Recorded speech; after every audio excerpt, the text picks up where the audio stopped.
دا والد محترم مې مخې ته ناست دی د ده د وینا ده چې ما یو کرښې سبق دپاره د خپل استاد سره چې کوم دی نو یو پنډ لرګي یا چې کوم دی نو خشاک چې ورته ویلی کېږي د پېښور نه تر شب قدره پورې سر باندې وړی دی چې کله مې هلته ورسولو هم مې ورته کېښودو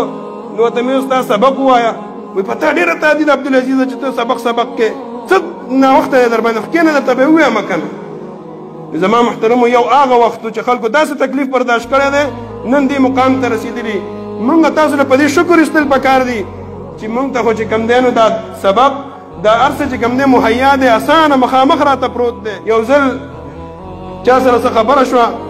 نو هغه وویلې چې په دنیایي علم کې دا چل دی دا چل دی نو والد صاحب مې ورته ویل چې راځه ټیک ده چې ته وایې نو زه زما خو ستا خو د دنیا علم حاصل کړی په اخبارونو کې دیم چې کوم دی نو نوم راغلی دی راځه یو داسې ځای ته به لاړ شو ګورو چې هلته کې ستا قدر ډېر دی که د عالم قدر ډېر دی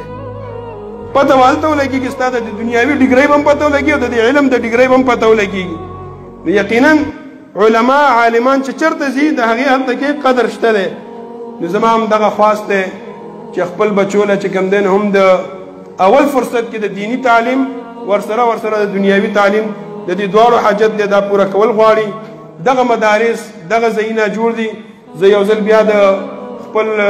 رور او د شاګرد سراج صاحب او بیا د هغې د والد صاحب او د هغې د ټولو وروڼو کابینه شکریه ادا کومه چې هغې د فراغت نه وروسته دغسې یو علمي مرکز کولاو کړلو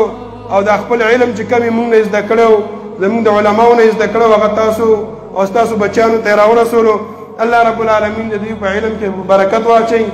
او هغه بنات او هغه جینکۍ چې نن فارغېږي الله رب العالمین د هغې نه هم د دین متین کار والي